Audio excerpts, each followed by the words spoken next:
Black Star Network is here.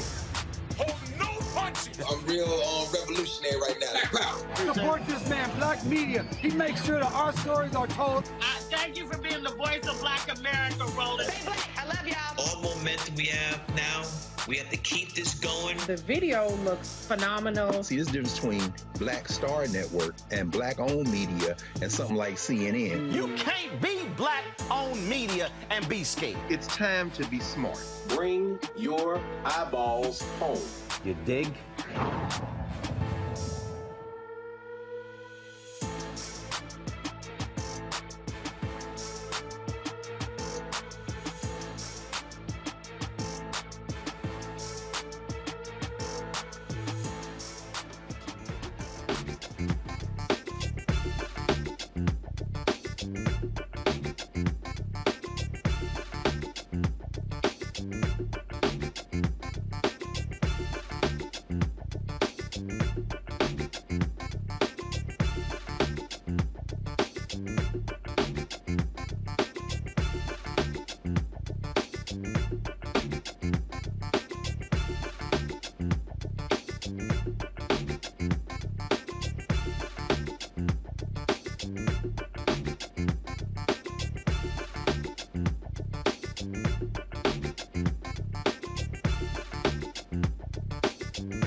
Tuesday, March 29, 2023, coming up on Roland Martin Unfiltered, streaming live on the Black Star Network.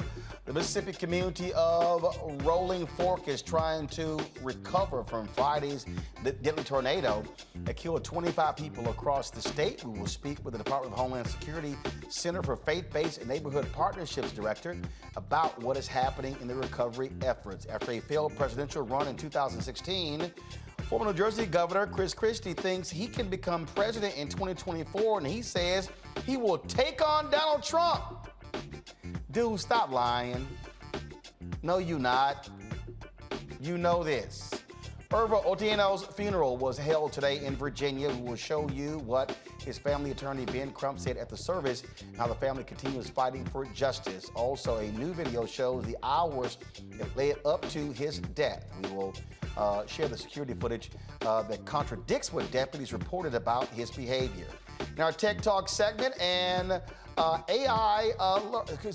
e-learning platform making learning more interactive and personalized through cutting-edge technology. We'll have the CEO of Skilldora right here on the show. It's time to bring the funk. Oh, also, of course, Vice President Kamala Harris is still leaves Ghana. We'll show you what happened with her trip, where she's off to next. It's time to bring the funk. I'm Roland Martin Unfiltered on the Black Star Network. Let's go. He's got it. Whatever the miss, he's on it. Whatever it is, he's got the scoop, the fact, the find. And when it breaks, he's right on time, and it's rolling. Best believe he's knowing. Putting it down from sports to news to politics. With entertainment just for kicks, he's rolling. It's on Go Roll Roll, y'all. It's Roland Martin, yeah. Rolling with Roland now. He's funk, he's fresh, he's real, the best, you know he's Roland Martin now.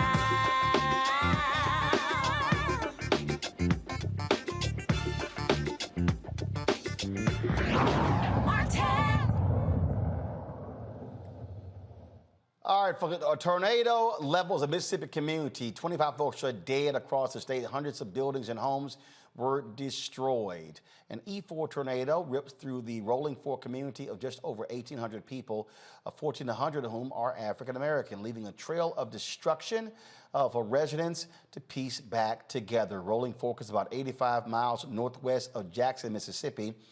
Here are satellite images of Rolling Fork before and after the tornado. Look at the massive piles of debris people are sifting through, salvaging anything they can. President Joe Biden has issued an emergency declaration for the majority black community. Joining me now to talk about what's happening there is Marcus Coleman Jr., the director of the Department of Homeland Security Center for Faith-Based and Neighborhood Partnerships. Marcus, when we talk about helping folks after this, what are you providing? Well, Roland, one, thank you for having me on. And what we are providing, not just at the Federal Emergency Management Agency, but across the full federal government, is our support directly to the people of Rolling Fork, the people in all of the affected counties in the state of Mississippi. President Biden signed the declaration, as you mentioned. What that means for individuals and families, if they call 1-800-621-3362 or go to disasterassistance.gov, they can jumpstart their road to recovery now. That is the number, and that is the process that unlocks federal resources for individuals and families. But we recognize, right, like you mentioned, this happened about an hour and a half north of Jackson. When I was with the Administrator Criswell, and Secretary Mayorkas in Rolling Fork on Sunday, what we knew immediately is we needed to get to people and to families where they were. So we have disaster survivor assistance teams from FEMA, not just in the shelters, not just in the communities, but making sure that we're working with faith leaders, community leaders to get to the people in need. And so again, for those that are listening and have friends and loved ones, they can call 1-800-621-3362. But we are leaving no option unturned to make sure that every affected individual can get access to the benefits available from FEMA. And we continue to work across a broad coalition of interagency and non-government partners to make sure that we're able to meet the immediate and the unfortunate long-term needs. Okay, when you say assistance, what are we talking about here? Very practically. So we're talking about assistance to help with home repairs if we have, or folks that need rental assistance, people that need transitional shelter assistance. And so when we think about people that have to stay in hotels, stay in lodging, we met with many survivors who lost everything. And so what we recognize and know is that, right, they're going to need all the support that they can get, not just in the days and hours of today, but in the weeks and months ahead. And so, again, 1-800-621-3362 starts the process. And what you're going to see is you're going to see a few federal agencies that are doing deep work in the community. When we were there with the administrator and the secretary, we also had the U.S. Department of Agriculture State Director present, Congressman Benny Thompson, the governor, full congressional delegation, everyone focused on making sure the unique needs of Rolling Fork and all of the impacted counties were met. But from FEMA's perspective, one of the big things right now is making sure people get registered to access individual assistance. Small business owners, again, we're talking about rural areas, agribusiness, many Black farmers also can access resources, not just through FEMA, but through the Small Business Administration, who was also on the ground with us in Rolling Fork, and is making sure now that people are able to also get back any economic injury they received as a result of these tornadoes. Obviously 25 folks have been killed, and so what's the number of people who are displaced? So when we were in Rolling Fork with the mayor, man, we saw an entire neighborhood gone. And so in terms of specific numbers displaced, I can't give you an exact number, but what we recognize is that this was a traumatizing event for many, and the damage went from complete and total loss of house to there might be some significant damage where it may not be safe to be in their home. Recognizing that many of the individuals and families that have been displaced or might have issues related to access and functional needs, which includes access to medical devices, medical equipment. Our director for the Office of Disability Integration and Coordination, Sherman Gillums, is on the ground now to ensure that anybody that has been displaced is also entitled to the additional resources and support to replace any medical equipment and things that might come up missing. But again, we know that it is thousands for sure that are displaced and looking to figure out what to do next, which is why we know from FEMA's perspective and the full interagency through the Biden administration will be with this community for a long time. When you mention obviously help for homeowners, for business owners, do they also go through the Department of Homeland Security, or do they go through Commerce? How does that work? So for business owners or small business owners, we want to make sure that you're connecting with the Small Business Administration. Again, because this was a predominantly rural community, we're talking about USDA as well. Department of Commerce absolutely is going to be a part of some of the formula to build the road to recovery. I think most importantly for us, from the FEMA perspective, we actually have the ability to convene and coordinate federal interagency partners. So every federal government agency we're mentioning is going to be coming together and more because we realize, right, these are whole lives and whole communities that are upended, and we need a whole of government and whole community support, which is why I am so thankful for some of our non-government partners. I've been on the phone with Bray Connor from the National Association for the Advancement of Colored People, talked to folks associated with John Hope Bryant's Operation Hope that provides disaster recovery support services, and Chauncia Willis from the Institute for Diversity and Inclusion and Emergency Management. These are some of the external partners that are helping us make sure that we are mindful and thoughtful to the unique needs of communities that are impacted, again, from a whole community perspective, and making sure we provide a whole of government federal response to the states and to the counties. All right, then. We certainly appreciate it. Thank you so very much for joining us, Marcus. Thank you very much, sir. All right, folks, got to go to a break. We come back more on Roland Martin Unfiltered on the Black Star Network. First of all, support us in what we do. Download our app, Apple phone, Android phone, Apple TV, Android TV, Roku, Amazon Fire TV, Xbox One, Samsung Smart TV. If you're watching on YouTube, hit the like button, y'all. I see y'all commenting. Hit that like button as well. And, of course, be sure to watch us on Amazon News, our 24-hour streaming channel.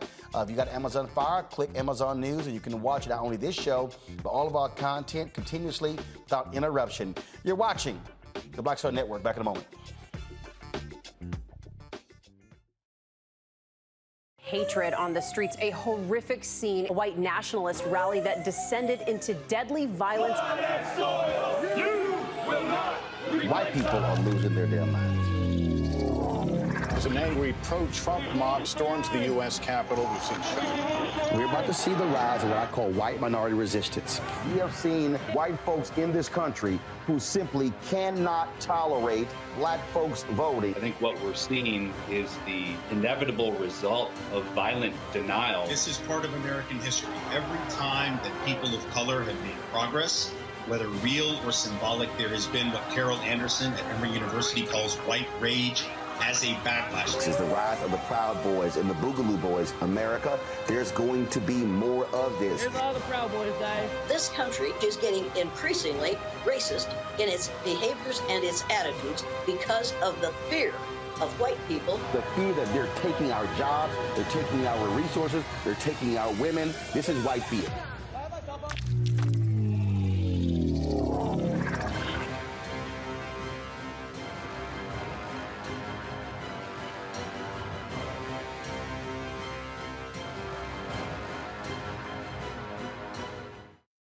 Coming up on the next Black Table, a conversation with Professor Howard W. French on his new book, Born in Blackness, covering 600 years of global African history and helping us understand how the world we know today is a gift from Black people.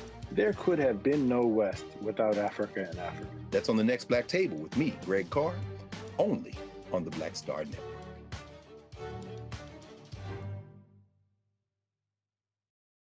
It's Kim Whitley. Yo, what's up? This your boy Ice Cube. Hey, yo, Peace World. What's going on? It's the Love King of R&B, Raheem Devon, and you're watching Roland Martin, Unfiltered.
All right, folks, welcome back to Roland Martin Unfiltered on the Black Star Network. So,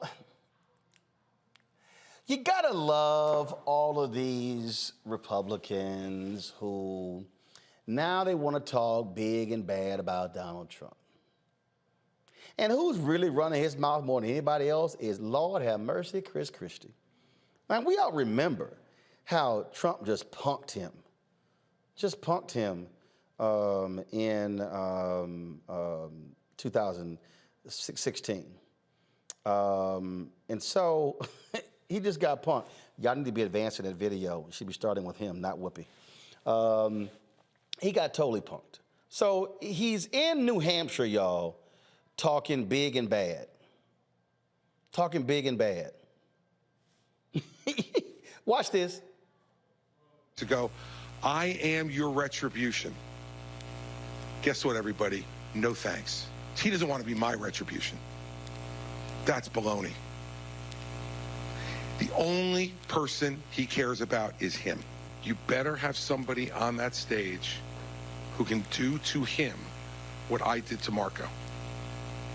Because that's the only thing that's going to defeat Donald Trump. And that means you got to have the skill to do it. And that means you have to be fearless. Because he will come back and right at you. What did he do to Marco? It's like a horror movie. Okay, that was a response on The View today, y'all. So, now, what is he talking about? Now, Trump utterly embarrassed Chris Christie. I mean, constantly. In fact, he punked him after the election, when Jared got him fired as head of the transition team. He kept punking him. Hell, Trump gave that fool COVID and he had to go into the hospital. Now, Chris Christie, really? Now you think you could take on Trump? You couldn't even handle me in September 2021 on ABC This Week.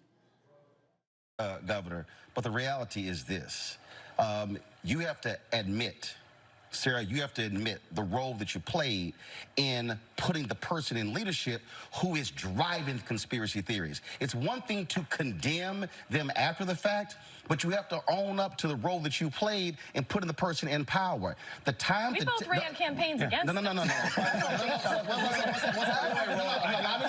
finish. First off, I don't First off, I don't admit anything to you. Can I finish? First off, I don't admit to you. And second, I ran against Donald Trump in 2016. You also coached him for the debate, sir. You ran against, here's the deal, you ran against him. But when a person has principles, morals, and values, they do not support them even if you lose. And what they say is, I choose patriotism and the country over party and power. And the problem was too many Republicans chose power in riding with Donald Trump as opposed to patriotism in America. I'll sleep fine tonight with you judging my morals. Well, guess what? As a voter, as a voter who has 13 nieces and nephews, what I also want to see in America are Republicans and Democrats who have the guts to stand up to narcissists, to folks who lie, to folks who sit here and lead a country in the wrong direction. And what that man has unleashed on this country, any Republican who stood with him has to own it and accept the role that they played. Yeah, well, that's fine. I'll accept the role that I played in the 2016 election running against him,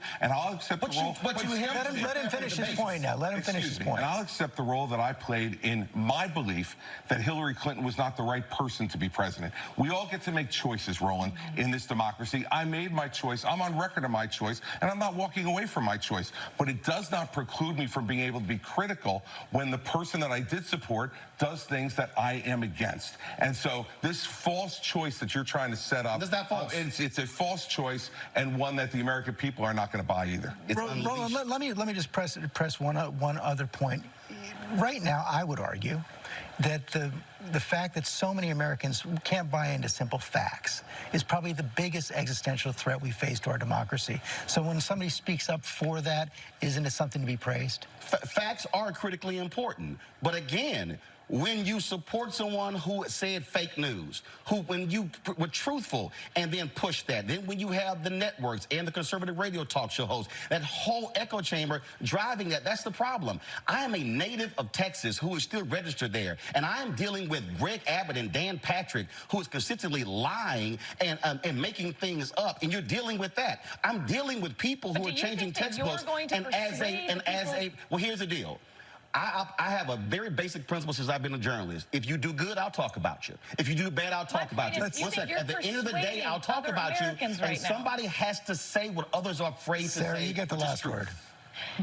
If you want to persuade the half the country that voted for Donald Trump in 2016 to move to your side, then you've got to stop villainizing them. You've got to stop having these conversations where everyone who is not with you is against you.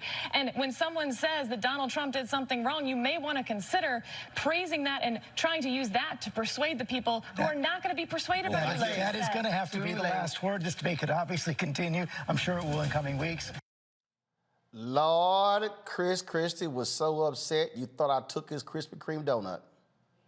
He went complained to the ABC people. Oh, I felt he was complaining, said I got ambushed. He complained more than Umar Johnson did. It was dumb. No, Sarah, I'm not going to credit you for waking up when Chris Christie supported his reelection. He wanted him reelected. Let's go to my panel. I'm laughing at these people because they can't be taken seriously at all. At all. About anything. All right, Rebecca Carruthers, she joins us on our panel. Glad to have you here, Rebecca. She, of course, is Vice President, Fair Election Center. Robert Patillo hosts People, Passion, Politics, News and Talk, 1380 WAOK in Atlanta. Joe Richardson, civil rights attorney. I mean, here's the thing why I laugh at Robert. Chris Christie is going to wilt like a wet noodle under the vicious assault of Donald Trump. He did it before, and he'll do it again. Look, Chris Christie can't stand up to, as you said, Jared Kushner. I don't think this is a serious campaign or serious candidacy because what exactly has Chris Christie done since he left the governor's mansion in New Jersey? What exactly new credentials does he have to justify him being the president in 2024 or going forward? What support does he have? Who's going to bankroll or finance that campaign? He is yesterday's news in American politics, and Americans don't look backwards, they look forwards. And even looking backwards, he represents a Republican Party that no longer exists. The Republican Party that he is part of, that he is wants to appeal to, that is the party of John Boehner and Paul Ryan. That's the party of Mitt Romney. And a bygone era, those people are called rhinos now. Marjorie Taylor Greene runs this party now. Matt Gaetz, Lauren Boebert, Donald Trump. That is the MAGA party that is energizing the base. And Chris Christie, he used to be seen as kind of a moderate voice in American politics, but now he's seen as being simply wishy-washy, going along with whoever is in charge. One day you're meeting with Obama because of Hurricane Sandy. The next day you're following around Donald Trump like a lost puppy. He has no political waters going forward. And I think it'll be, if he does announce, it'll be comical how quickly he falls out of the race. The problem here, Rebecca, is they don't want to say it like it is. They don't want to call him a liar. They don't want to say he's a fraud. In fact, maybe if they go back and replay their comments when they ran in 2015 and call it that now, they might have some credibility. Well, here's the issue here is that Chris Christie isn't showing leadership. Quite frankly, going after Marco Rubio at this point is punching down, is not punching up. Marco Rubio is not the standard bearer for the Republican Party. He's not going to see the inside of the Oval Office unless he has a visitor badge on. Like, he's not going to be president. So to go after Marco Rubio instead of the now front runners to run for president on the Republican side in 2024, like Governor DeSantis and former President Donald Trump, it simply doesn't make sense. And even for him wanting to have brownie points because he spoke truth to power in that moment when he was very critical of the type of president that Donald Trump was going to be. And then turns out that he was the type of president that Christie attacked or forecasted for Trump to be. It simply doesn't make sense. So the other thing about Chris Christie is that in 2016, he didn't appeal to Republicans in the presidential primary. I really don't see what the difference is between 2016 and 2024. And I don't understand why he's punching down. He should go take the fight to Trump because Trump is the standard bearer for the party right now. See, the thing here, Joe, is they're gutless. They're gutless. And the thing that I'm laughing about, I mean, and I really am, is because they're scared of his followers. They're scared. And they're not going to sit here and challenge him. They're not going to call him a liar. You know why? Because it's going to be a little hard to say, oh, he's a liar. Oh, but I supported that liar. I stood with that liar. I mean, you got Tim Scott, Senator Tim Scott, talking about he running. What he gonna say when he praised the liar? They defended the liar. They voted not to impeach the liar. They have no credibility, Joe. That's right. I mean, when it comes down to it, here's what they should have done. A bunch of them should have got together and said, look, we're going to get rid of him right now. And the people are upset. His base will be upset for a minute, but they'll come back around when he's not on the ballot. They should have decided, somebody should have snitched him out, dined him out a long time ago, got rid of him and let that be that. Chris Christie, when he won re-election for governor, he had something going. He was, to a lot of people, the potential front runner for president because he was doing it a little bit different than a lot of the Republicans were. I agree with Robert that he is now part of a bygone era. And if you sit and talk about what your, what you did to Marco Rubio, it's like, oh, okay, oh, you and one of the other of the 11 or 12 footnotes in the Republican 2016 race. He was a prosecutor. He put Jared Kushner's daddy in jail. Why is he scared of Jared Kushner? He blew his brand. He had a brand. He had the right brand. He was going down the right street, and he blew it. You know what I mean? So you don't get to come back around for that. You know what I mean? And so now the idea that he's going to say or do something that's going to actually make him relevant against Trump in this party, in this era, in this day, really is quite laughable. But what's worse about it is it's one thing if it's somebody that was never consequential trying to say it. But here's somebody that actually at one point was consequential. I didn't necessarily agree with anything he said, of course. But for that party and for what he seemed to be trying to do, I'm like, oh, okay, he might be formidable. But those days are long past, and it is because of how wishy-washy he is. At the end of the day, somebody's got to take their stand where if you disagree with them, Liz Cheney, you can disagree with her all day, but she takes her stands and she keeps her guards up on her stands regardless of what it costs her. That's where the Republicans need to be. And the fact of the matter is, none of them have that kind of heart, and Chris Christie certainly doesn't have that kind of heart.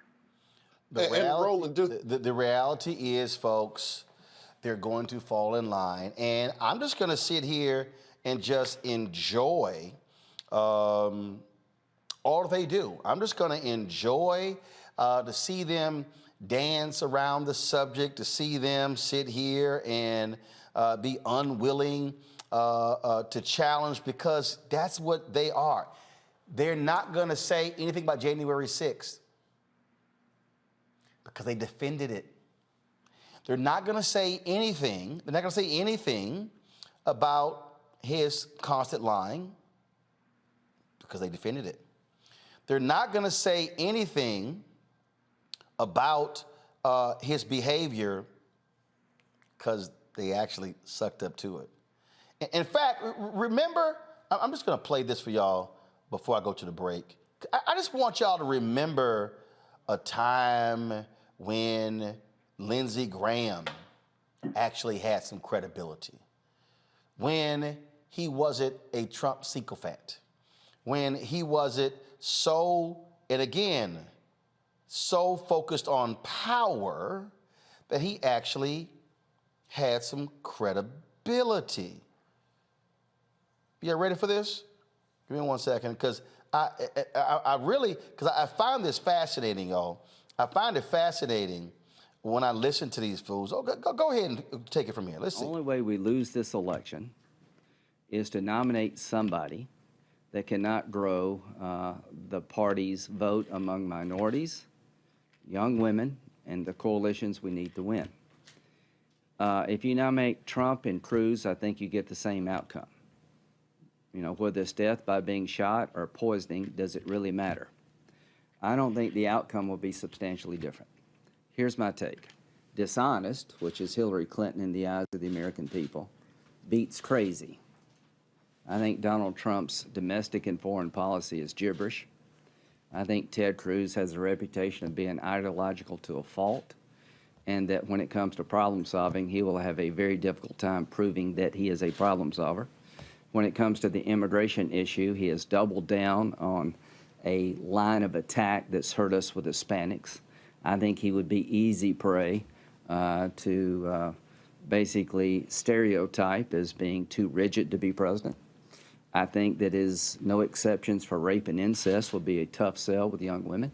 I'm proudly pro-life, but most pro-life people have an exception for rape and incest. He does not. So that entire package of Trump and Cruz, in my view, would make it possible for her, if she's the nominee, or Bernie, to win an election they should lose. And if you take those two off the table, dishonest loses to normal. So let's just pick somebody out of the phone book. If we have to, we can win this election unless we lose it. And I think Bob Dole's concerns about Ted Cruz I share. I don't know to the extent of the loss, but I just really do believe that he would be easily demagogued, he'd be easily portrayed as somebody not ready to be president of the United States, not having the temperament, the judgment. And what has he done as a senator? He's best known for running down the Republican Party, not building up the country. Well, that's what Graham said then. And then what did he do for 4 years? Kiss Trump's ass. What did I say? They chose power over party, patriotism, morals, values, principles, and ethics. I'll be right back.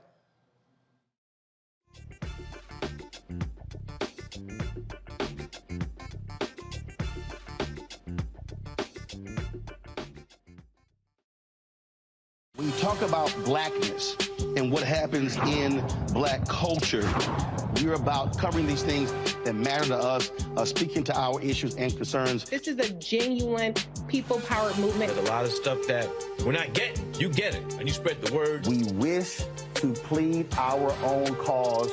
Too long have others spoken for us. We cannot tell our own story if we can't pay for it. This is about covering us. Invest in black-owned media. Your dollars matter. We don't have to keep asking them to cover our stuff. So please support us in what we do, folks. We want to hit 2,000 people, $50 this month, raise $100,000. We're behind 100,000, so we want to hit that. Your money makes this possible. Checks and money orders go to P.O. Box 57196, Washington, D.C. 20037-0196. The Cash App is $RM Unfiltered. PayPal is R Martin Unfiltered. Venmo is RM Unfiltered. Zelle is Roland at RolandSMartin.com.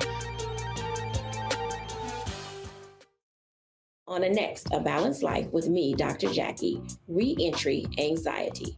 A lot of us are having trouble transitioning in this post-pandemic society and don't even realize it. We are literally stuck between two worlds, in purgatory. How to get out of purgatory and regain your footing and balance. What emotions they're feeling and being able to label them, because as soon as you label an emotion, it's easier to self-regulate. It's easier to manage that emotion. The next, A Balanced Life on Black Star Network.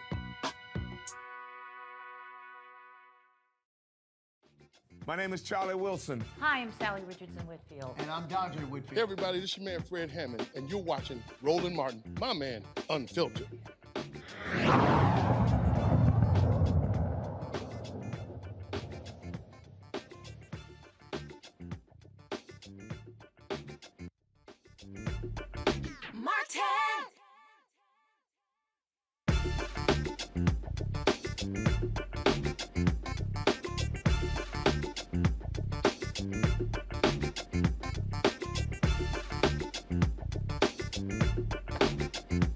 Today, hundreds filed into a church in Chesterfield, Virginia, to remember the life of Irvo Otieno, the black man killed earlier this month while in police custody in Virginia. Otieno's family and friends shared memories of him and expressed their grief and pain at his loss. His family wanted folks to remember him as he lived, not the tragic way in which he died.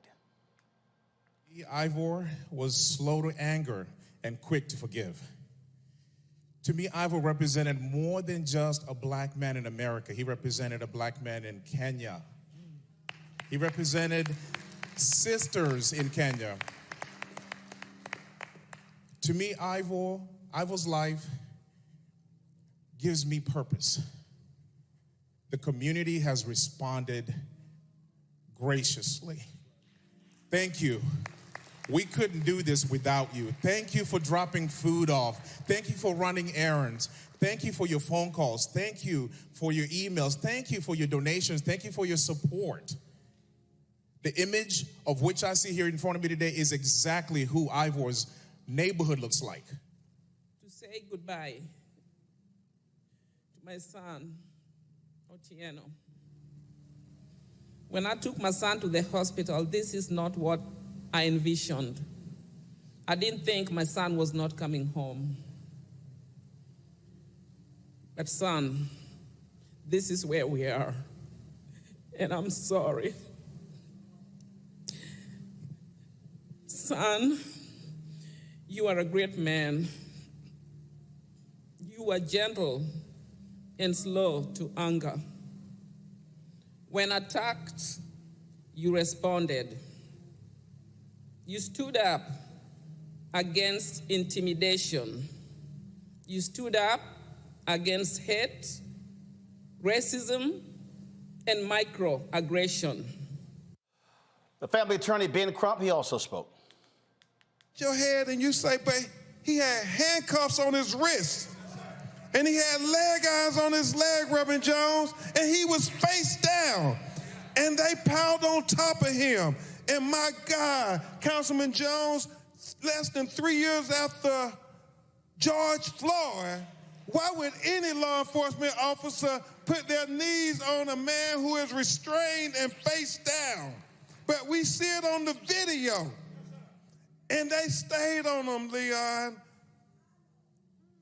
Not 1 minute, not 2 minutes, not 3 minutes, not 4 minutes, not 5 minutes, not 6 minutes, not 7 minutes, not 8 minutes, not 9 minutes, not 10 minutes, not 11 minutes, but almost 12 minutes. They stayed on him. And Reverend Ellis, they say he was struggling because he couldn't breathe.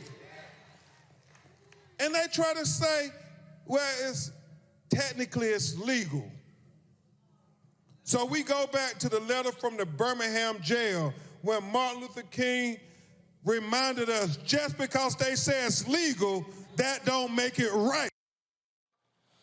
Folks, Henrico County Sheriff, first of all, several Henrico County Sheriff deputies have been charged in the death of Otieno at a Virginia State Mental Hospital. It took place on March 6th. Again, his family continues to demand answers. In fact, more security video of him before he was transported to the hospital has been released. The security footage shows deputies entering the cell carrying a pair of pants before pulling him from his holding cell and transporting him to Central State Hospital on March 6th, where he later died during the intake process. Again, 7 Henrico deputies and 3 hospital workers have been charged with second-degree murder in this particular case. And it is still baffling, Rebecca, that the family had to bury this man today. Telling us that technically this is legal. They're saying technically we didn't do anything that was illegal. And so anytime that you have to start something with technicalities, you're usually on the wrong path. You're on the wrong footing. And so we're still hearing that technically it's still legal to kill unarmed Black men, that technically it is still lawful to kill Black men who are in the middle of a mental health crisis. And so we're hearing that the law is going to support them based upon what the Henrico officials are telling us so far. So at some point, just like the letter from the Birmingham jail, we have to move beyond technicalities and we have to start doing what is right. There was a police union president who posed the question to me and to some others, well, what are you trying to say? That all of us have to be perfect when we go to our job? There's no other job where that standard of perfection exists. And my response to law enforcement officials who believe like that, we're not asking for you to be perfect because we understand that you're human. We're asking that if you have the ability to lawfully take someone's life, you don't kill people. That's what we're asking law enforcement officials across the country. Stop killing us. Joe? Yeah, I mean, you know, when you're talking about what's legally wrong and what's morally wrong, we know that this is morally wrong all day long. Perhaps we are starting to be, for as much as we're going through and as much heartache as this is, and hearts go out to this family, as much of this that is going on, at least there ultimately were charges. At least there is some action on the criminal front, because it looks to be that if, you know, from the prosecutor's standpoint, that, yeah, perhaps it was legally wrong, and that's why this is going to go down this road. But again, you know, this brother was struggling for his breath. Listen, you know, you might not like the brother next to you, the person next to you, you might have, you know, a whole lot of things you don't have in common, but one thing you do have in common is that you all need to breathe. And there's a natural inclination for us to struggle to breathe if we are not breathing, because we can't live without breathing. So you put 7 or 8 folk on top of this brother, and he's going to struggle to breathe. They translate that or transmit that as resistance, and now they're doing harder what they were doing before. The more people you have, the more it should be possible to save his life, not to get rid of his life. Robert? Well, you know, it reminds me of 1 Timothy chapter 1, 8 through 11, where they say, but the law is good so long as a man uses it lawfully. In this case, we see that this may be technically legal, but clearly they're not using the law lawfully. We have a situation in this country where law enforcement decided that instead of enforcing the spirit of the law, they would rather exist within the gray areas of it, where simply put, they will use any excuse for the ability to kill black and brown people in this country. I was on the news in Iran yesterday on Press TV, and they were asking us questions about the U.S.'s role in enforcing human rights around the world. And one of the anchors asked me, well, how can we talk about human rights around the world from the United States perspective when they still fail to treat African Americans with the types of human rights they demand other countries to do so? And we don't have a good answer for that. How exactly can we criticize China for their treatment of the Uyghurs when we still have African Americans being murdered by the government of this country on a regular basis? How can we talk about the actions of Putin in the Donbass and in the Luhansk regions, the International Criminal Court issuing a warrant for his arrest, when we still have black people being murdered in the streets by government agents who are acting under the cover of state law, under the color of law, with a badge on that is issued by the government with governmental immunity from doing so? We have to clean our own house up before we can go to anyone else's house. And until we can answer that question on the international stage, America will never be that shining city on the hill that we purport to be.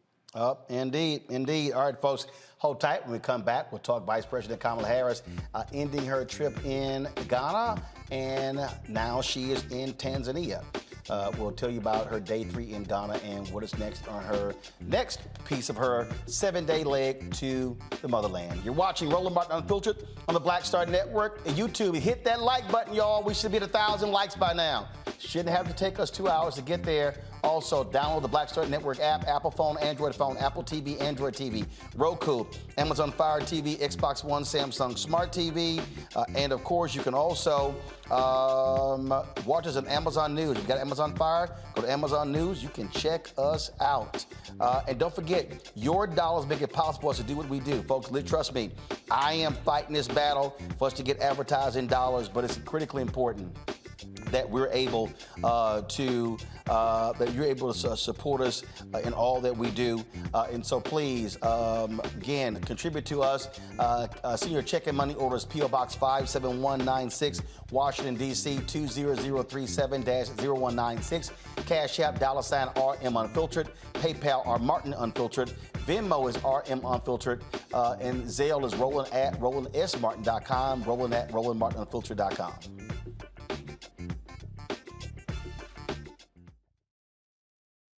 Pull up a chair, take your seat.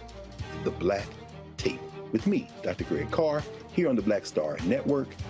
Every week, we'll take a deeper dive into the world we're living in.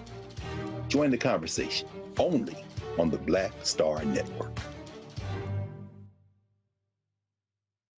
Hi, I'm Dr. Jackie Hood Martin, and I have a question for you. Ever feel as if your life is teetering and the weight and pressure of the world is consistently on your shoulders? Well, let me tell you, living a balanced life isn't easy. Join me each Tuesday on Black Star Network for A Balanced Life with Dr. Jackie. We'll laugh together, cry together, pull ourselves together, and cheer each other on. So join me for new shows each Tuesday on Black Star Network, A Balanced Life with Dr. Jackie.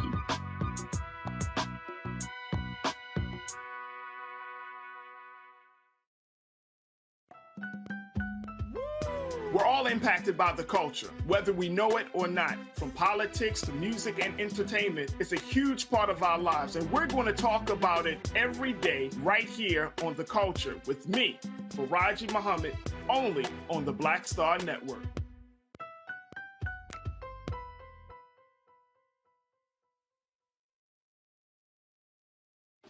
My name is Charlie Wilson. Hi, I'm Sally Richardson Whitfield. And I'm Dodger Whitfield. Hey everybody, this is your man Fred Hammond, and you're watching Roland Martin, my man, Unfiltered.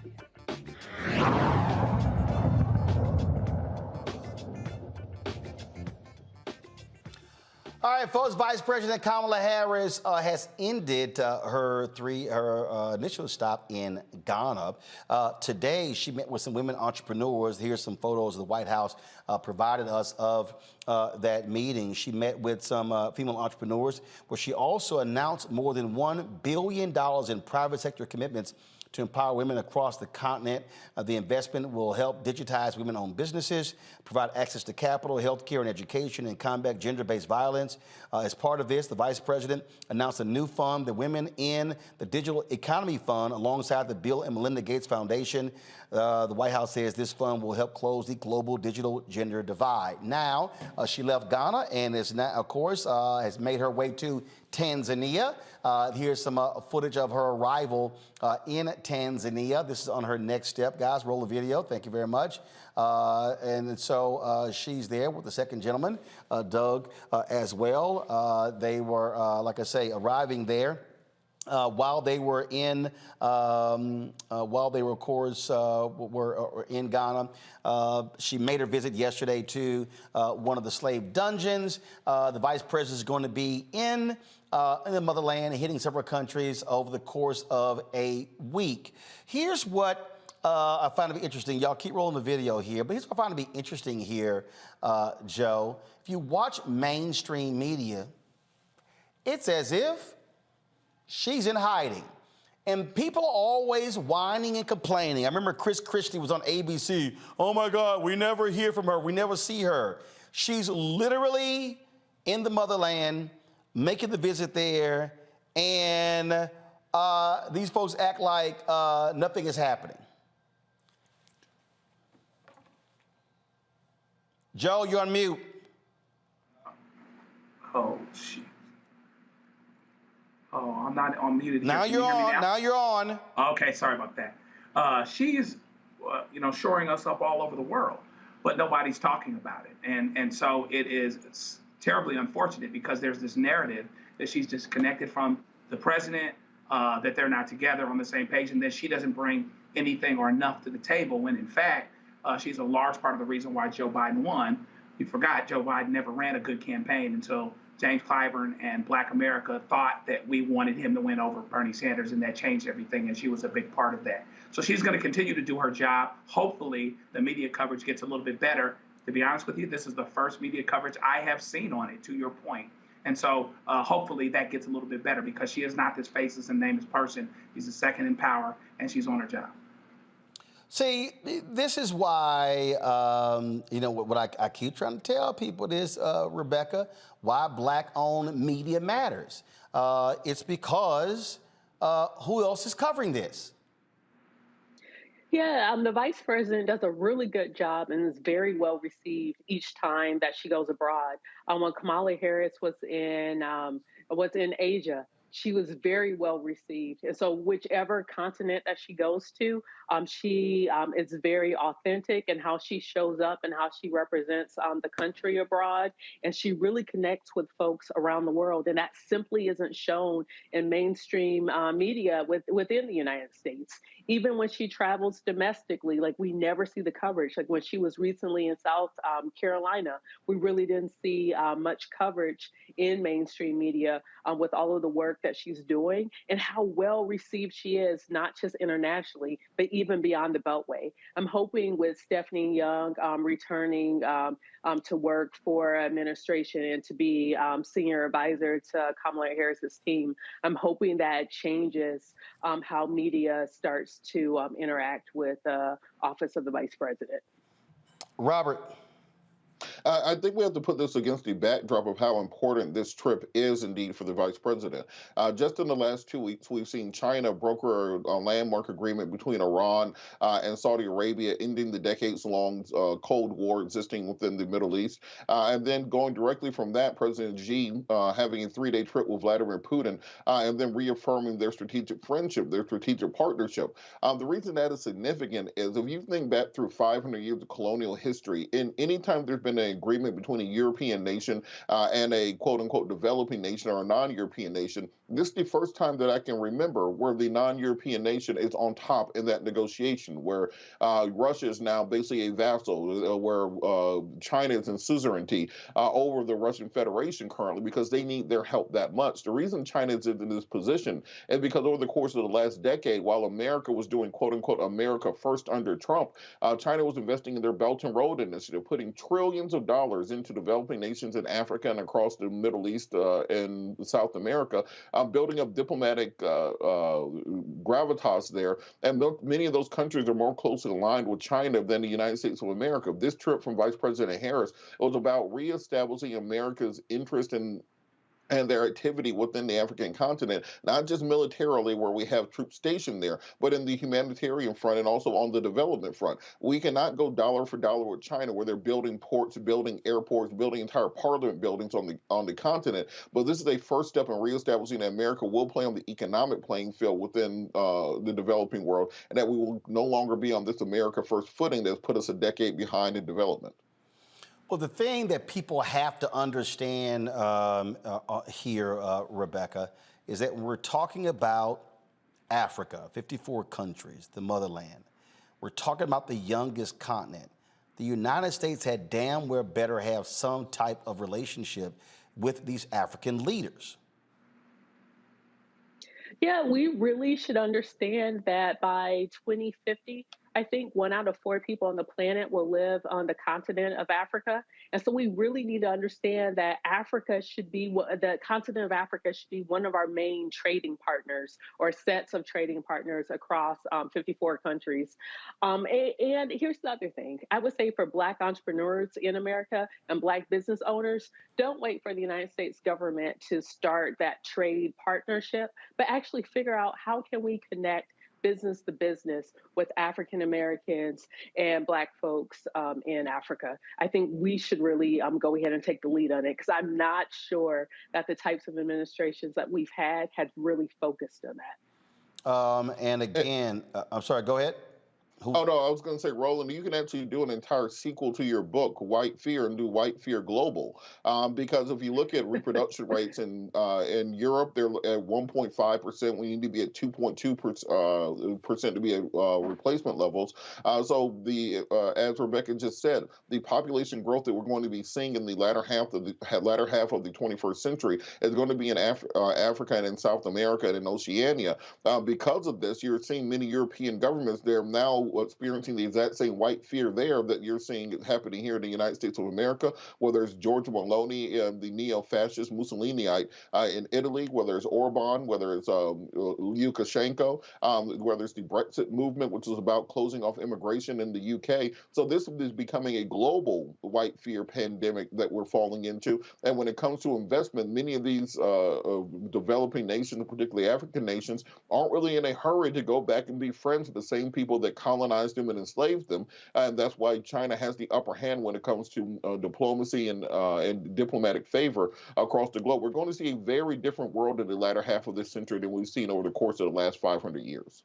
Well, again, folks, if y'all want to understand why the Black Star Network matters, it's because of this. First of all, it would have been great for us to be actually on the trip, but you know what? It probably, you talk about from a cost standpoint, anywhere from $50,000 to $75,000 to be able to travel there, to be a part of that pool, and all of that sort of stuff. That's why resources matter. Our goal is to build to that. But I'm gonna tell y'all right now, this happens all the time, folks, where you're not seeing the level of coverage, where you're not seeing folks talk about these sort of stories. We talk about this all the time. This is why Black-owned media matters. So please support us in what we do. Make it possible for us to cover the news that, again, mainstream media is ignoring. Check and money orders, P.O. Box 57196, Washington, D.C., 20037-0196, Cash App, $RM Unfiltered, PayPal, R Martin Unfiltered, Venmo is RM Unfiltered, Zelle, Roland at RolandSMartin.com, Roland at RolandMartinUnfiltered.com. We'll be right back.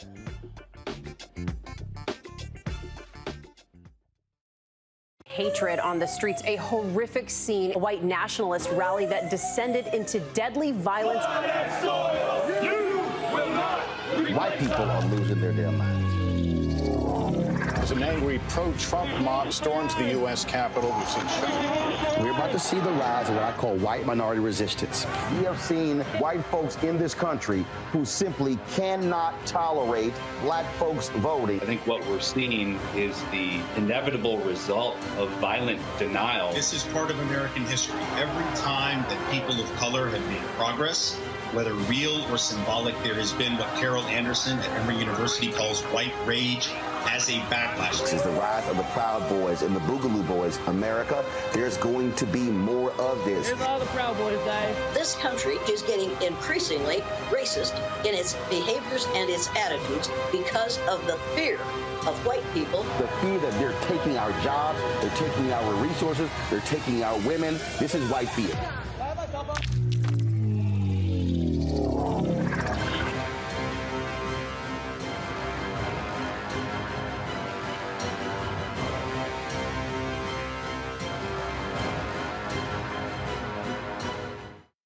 I'm Deborah Owens, America's Wealth Coach, and my new show, Get Wealthy, focuses on the things that your financial advisor and bank isn't telling you, but you absolutely need to know.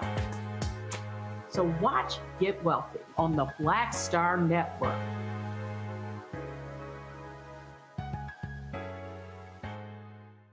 Hi, y'all doing? It's your favorite funny girl, Amanda Seals. Hi, I'm Anthony Brown from Anthony Brown and Group Therapy. What up, Lana Well, and you are watching Roland Martin Unfiltered.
Survivors of the 2015 shooting at Mother Emanuel in Charleston, South Carolina, they are fighting for a hate crimes bill there in the Palmetto State. That's right. The Senate's, first of all, the Clementa C. Pinckney Hate Crimes Act would expand the definition of a hate crime to include crimes based on sexual orientation, gender, and disability. The Senate subcommittee passed it Tuesday in the whole Judiciary Committee in a 15-8 vote this afternoon, but the bill failed in the South Carolina State Senate. The bill has been introduced multiple times, but has not passed due to resistance from legislators, arguing that existing laws are sufficient and would impede freedom of speech. Really? Survivors of the shooting believe that a hate crime bill would provide a more significant deterrent and message that hate crimes will not be tolerated in the state. South Carolina Republicans are considering a version filed in the Senate that includes a definition of sex and a statement that nothing in the bill could violate freedom of speech. Really? Really, Robert? We're talking about hate crimes bill. And these folks talking about freedom of speech? Really? Well, as we've seen, we have a Republican Party in this country right now that is seeking to roll back rights, not to expand them. They're trying to get rid of the things we've done in the 1960s and the 1970s. We saw affirmative action before the Supreme Court, and it's probably going to be overturned. We're seeing the Dormant Commerce Clause will probably be overturned by the U.S. Supreme Court, and they're trying to find every way to take out every bit of progress that's been made over the course of the last century and a half when it comes to African Americans and other minority groups. And the fact is, we are seeing more and more hate-related attacks on people based on gender, based on sexual orientation, based on how people dress, etc. And we have to provide protections to the updated threats that exist today. The Republican Party has, for some reason, decided that the transgender community is now their new punching bag, which is motivating more attacks on trans people, that's encouraging more attacks on the LGBT community. We saw the last major hate crimes legislation that we had with Matthew Shepard and James Byrd Act, which was meant to fight that on the federal level. And we have to stop these states from being able to push backwards when it comes to these rights, as opposed to expanding them going forward to provide additional protections. Joe. If you close your eyes and listen to the conservative church and you listen to Donald Trump, you can't tell which is which. And so they're going to bring up free speech, which basically amounts to hate speech. So they want to be able to say whatever it is that they want to say. But listen, Jesus wasn't a hater. He had a stance for sure. He wasn't a hater. There would be no confusion if what they were doing and what they were saying was in the right spirit and from the right place. And so here we are again, protecting, people that do mass shootings for racial reasons, like what happened in Charleston a few years ago with Brother Pinkney, protecting people that would say things that would instill hate, etc. All under the name of the Lord. Oh, let's protect free speech. So we'll see. Where there's a will, there's a way. And if there's a will, we'll see it coming out. But the fact of the matter is, we can close our eyes, listen to them, listen to Trump, and there's no difference. And they are aligned with him and aligned with hate. And so there you are. Rebecca. Roland, I'm so confused. I thought these were the very people who believed in personal responsibility. Look, there's free speech in this country. You can say whatever it is that you want to say, but it doesn't mean that there aren't consequences to what you're saying. So what it sounds like, these people just don't want to have to deal with the consequences of the quiet parts that people used to not say out loud, or maybe they were too politically correct to say out loud. Now they're saying it out loud, and now they don't understand why people are reacting negatively to the vile speech and the hateful speech that they're spewing. Like, I really want to ask these people, what happened to personal responsibility? Say what you want, but be responsible with what you're saying, understanding that there's consequences to everything that you say. So I just don't understand. It's like, take personal accountability then. Well, again, it shows you exactly what you're dealing with in South Carolina, where for the longest they didn't want to bring that Confederate flag down, and it only took 9 black people getting shot and killed in a church, including one of their fellow legislators, for them to finally go, you know what, we might want to go ahead and do this. But it goes to show you how screwed up Republicans are in that state, and it's really a doggone shame. And I just really wish black folks would use the power of our vote. If we voted our numbers there, trust me, we could kick a bunch of them out of office if we use the power of our vote. All right, folks, the House Oversight Committee held a hearing examining crime and city management before voting on the D.C. police accountability legislation. The House Oversight Committee hearing addressed some of the district's police reform bills that D.C. leaders began passing in 2020 after the death of George Floyd. The Oversight Committee may block the bill aimed at increasing police accountability and improving community relationships with law enforcement in D.C. Here's some of the BS we heard from Republicans on the Hill. 105 D.C. officials have not carried out their responsibility to serve their citizens. Therefore, our committee must fulfill its responsibility to conduct oversight of the District of Columbia. We have a tall task today examining D.C.'s failures. The crime statistics alone are shocking. According to the D.C. Metropolitan Police Department, carjackings in the district have increased 105% compared to this time last year. 56% of these carjackings are committed by juveniles. Total property crime is... Constitutional scholars urged Congress to admit D.C. to the Union, explaining in a letter that, and here I'm quoting, there is no constitutional barrier, end quote, to admitting the state of Washington Douglas Commonwealth. In 2016, D.C. held a referendum on statehood. What percentage of D.C. residents voted in favor of statehood? You know, Congressman, I don't remember whether it was 80 or 85%, but it was somewhere around there. Yeah, well, it was around that. It was 86%. The people of the District of Columbia want statehood.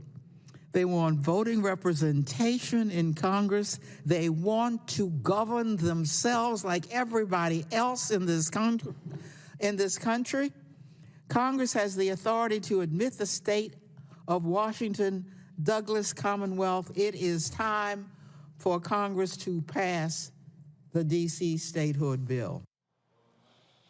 Well, it goes to show you what happens when they still want to tell black people what to do here in D.C. Now, the bill includes provisions such as requiring body cameras on officers, banning chokeholds and no-knock warrants, and mandating de-escalation training for police. In a historic move, Republicans have brought back-to-back resolutions disapproving various D.C. bills, which is rare, only happening 3 times in the past 3 decades. A month ago, the GOP-led Oversight Committee was also expected to advance a disapproval resolution seeking to overturn D.C.'s Comprehensive Policing and Justice Reform Act. Republicans argue that the bill would increase crime. The bill could move to the House floor for a vote. This is all. I just love these people who always talk about local control, Rebecca, except when it comes to D.C. Well, Roland, it's not even just D.C. Any black jurisdiction in the country is now dealing with this.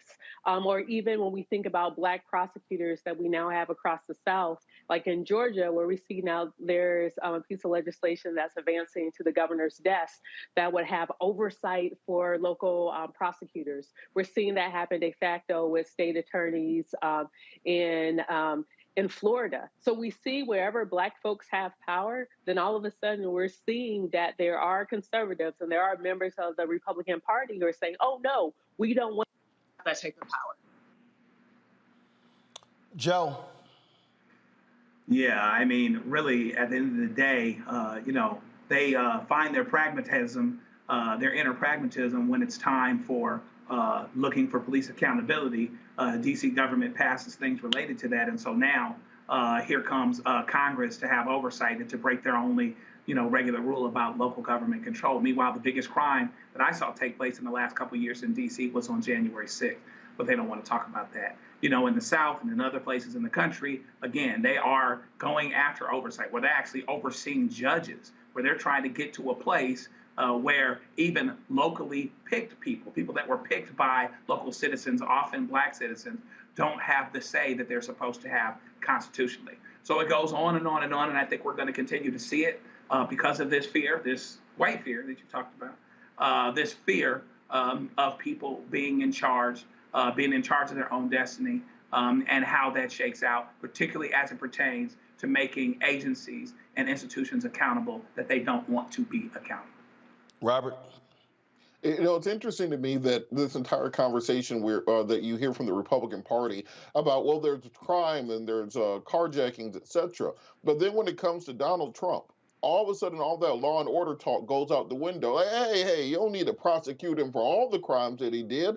What are we even doing? These prosecutors, they're weaponizing the government against us. So which is it? Are you saying that the police in this country, prosecutors in this country are weaponized against its citizens? In which case, I will in large part agree with you and think we need to reform it. But they only mean that when it comes to Donald Trump, the January 6th protesters, and whatever crime they're doing at any given time. We have to have some consistency when it comes down to it. There can the entire DC issue can be solved via statehood, but they don't want to do that because they don't want another black state. They don't want to throw off that balance they have in the Senate. They don't want to throw off the Electoral College, so they will much rather grandstand in Congress than actually do something that will fix the problem.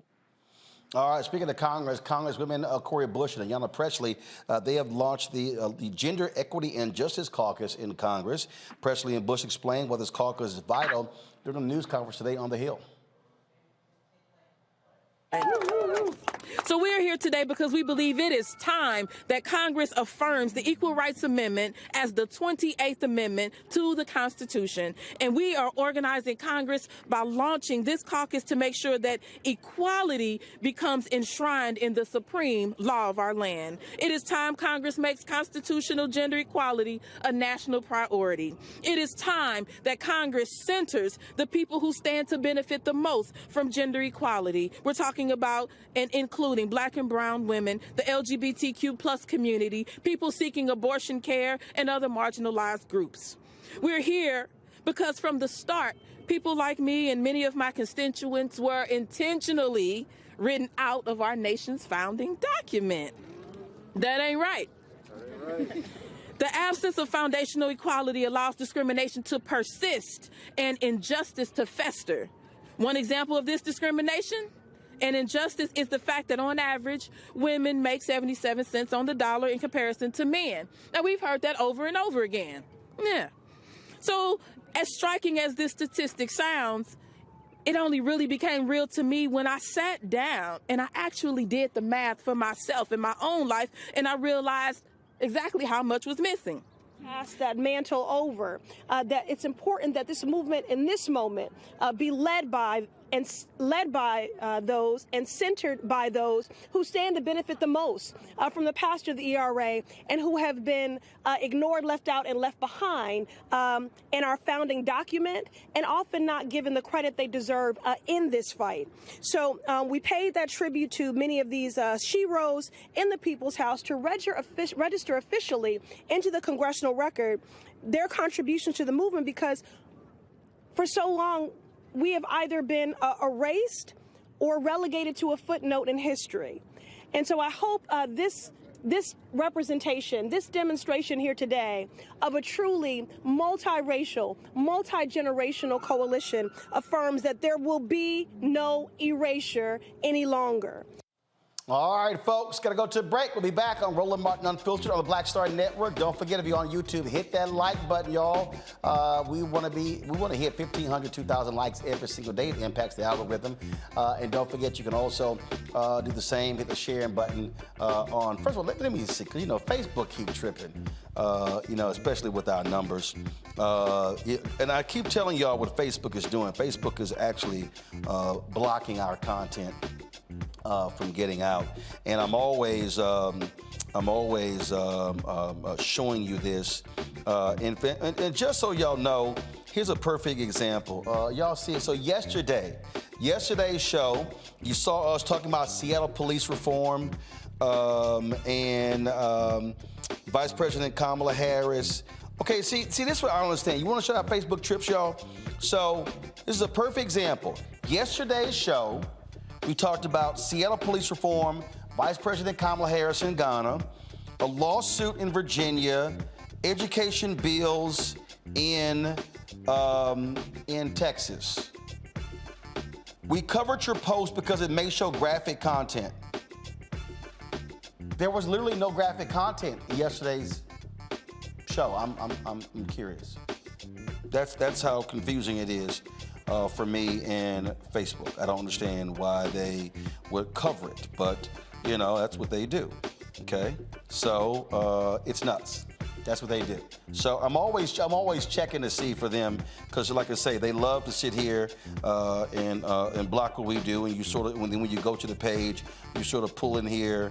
You pull up to see how many people are watching. And I told you they're blocking our content. So here's a perfect example. All right, go to it now. Right now, 80 people, 81 now are watching us on Facebook. Y'all, we got 1.3 million followers on Facebook. So Facebook is deliberately suppressing our content. And so they're not even letting our people know that we're even live. So just understand what happens with these various platforms. Now, if I go to our YouTube channel right now, give me 1 second. Don't go to it yet. I want to pull up. So right now we've got more than 1,700 on our YouTube channel. Don't pull it up yet because they got a. Let me take the AirPlay off. Well, I got to keep it on. So if you look at our YouTube channel, you'll see what they've got. I don't think you can see the chat room. About 1,700 who are watching our YouTube channel right now, and we've got 1 million subscribers on our YouTube channel. So what does that tell you? 1.03 million. What does that tell you about Facebook? That's why, y'all, we can't be beholden to these platforms. So I need y'all to understand why we've created these additional things. And so That's why if you go back to the do I have it on here? I should have it on here. So why do we create our Black Star Network app? We created our Black Star Network app so we aren't dependent upon a platform for being able to get to you. Let me say this again. Now, I'm going to tell y'all this because, again, I keep telling y'all how much stuff costs. So if you go to my phone here. So this is right now, so I'm on my iPhone. This is our Black Star Network app. Our Black Star Network app, y'all, cost us $161,000 a year. $161,000 a year. So when you hear me talking about making contributions and donations to our show, this is one of the things that we're actually paying for, $161,000 a year.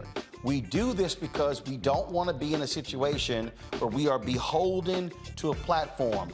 If Facebook is blocking our content, then you can't see our content. Follow me over here. This is also why we now have our 24-hour streaming channel on Amazon News. And so we go over here, so you'll see right here, okay? I'm in here, okay? So when I click, so when you go to Amazon News, so we launched our 24-hour streaming channel. And so on these fast channels, Amazon is a fast channel. They got Freevee, they've got Prime Video.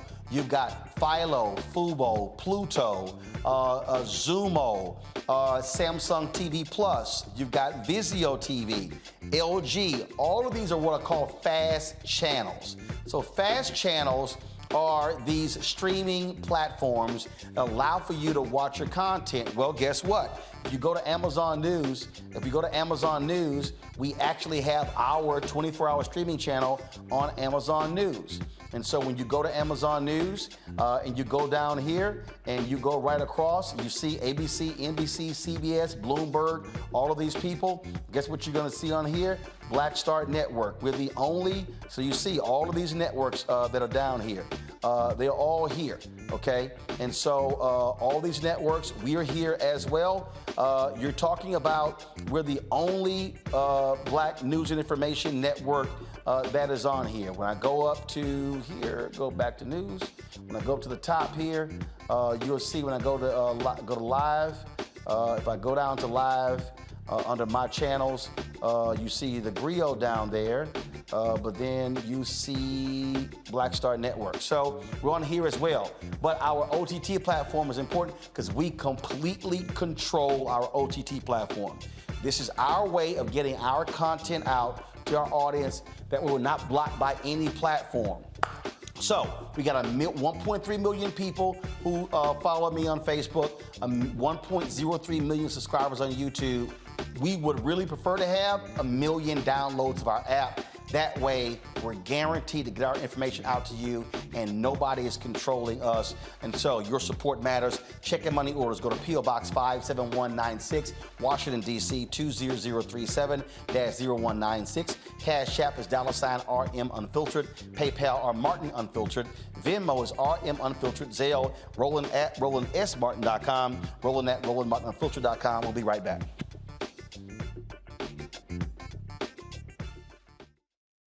A lot of these corporations or people that are running stuff push Black people if they're doing a certain thing. What that does is it creates a butterfly effect of any young kid who, wants to leave any situation they're in, and the only people they see are people that are doing this. So I gotta be a gangster, I gotta shoot, I gotta sell, I gotta do this in order to do it. And it just becomes a cycle. But when someone comes around and is making we don't, they don't want to push it or put money into it. So that's definitely something I'm trying to fix too, is just show there's other avenues. You don't got to be a rapper, you don't got to be a ball player. You can be a country singer, you can be an opera singer, you can be a damn whatever, Showing the different avenues. And that is possible, and it's hard for people to realize it's possible until someone does it.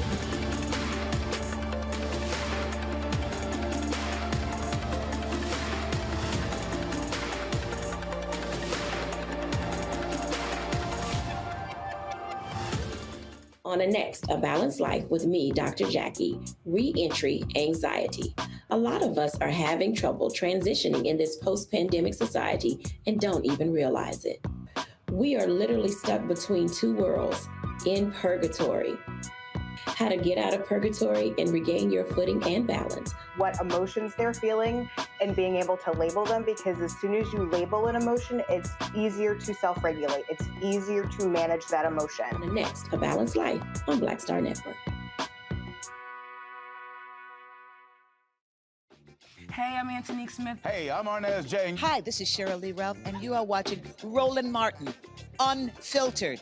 I mean, could it be any other way? Really? It's Roland Martin.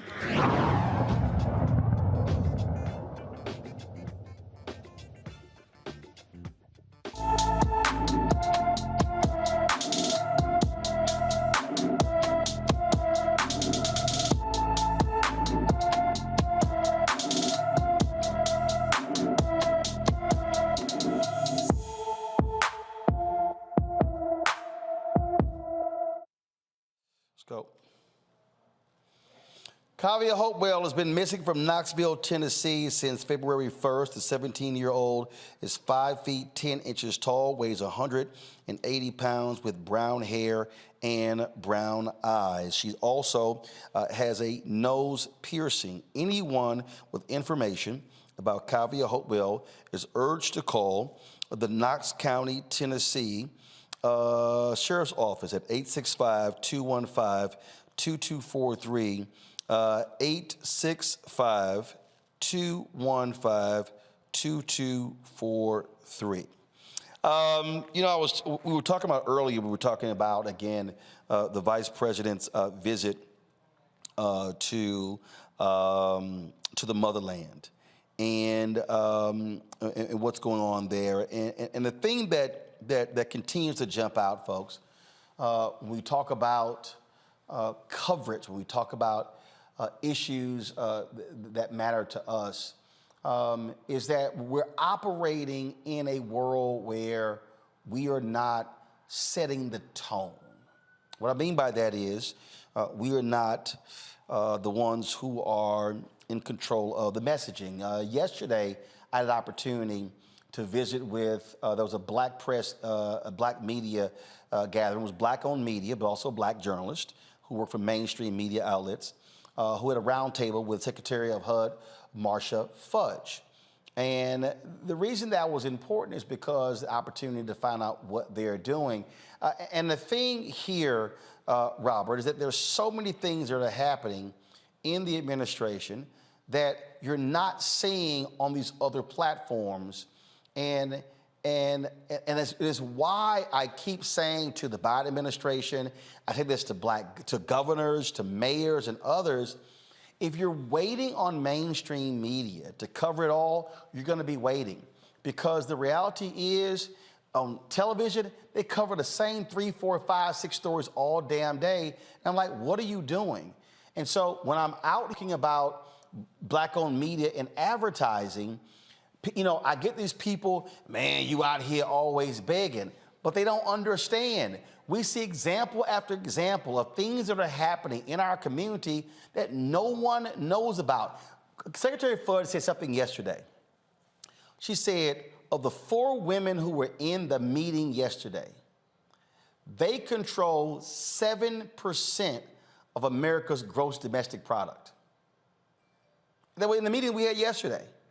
And so there are things that go on every day that we don't even know about, because if we don't have black radio and we don't have black newspapers, what we do here, we're not going to find out about what's happening, which is why Kathy Hughes had the statement, information is power.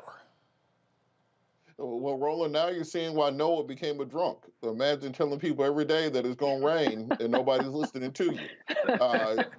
And I stole that from Reverend Jackson, in case y'all are wondering. I'm not that creative. No, it's not. This is the second biblical reference Robert has used the show today. Just say you went to Bible study last night.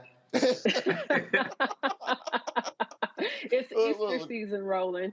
Hey, look, if Black China can be saved, so can I. But Roland, look, I think that this goes down to the fact that this administration has had an abysmal press shop since they've been in office. If you look at the national media, everything down from late night comedy to your 24-hour news networks, they still cover Trump as if it was 2015 leading up to the 2016 election cycle. If Trump sends out a tweet, you get 24-hour a day, 7-day-a-week coverage around it. Meanwhile, literally in the last 2 weeks, Joe Biden's administration saved the banking system from collapsing, and it got completely covered up by one tweet from Donald Trump. Secretary Blinken had a landmark agreement with the Philippines to reestablish U.S. naval presence there, completing the string of pearls that were meant to contain China's expansion within the South Pacific. That got no coverage. There was a deal put in place to sell U.S. nuclear submarines circumventing France to Australia, rebuttressing American naval power within the region.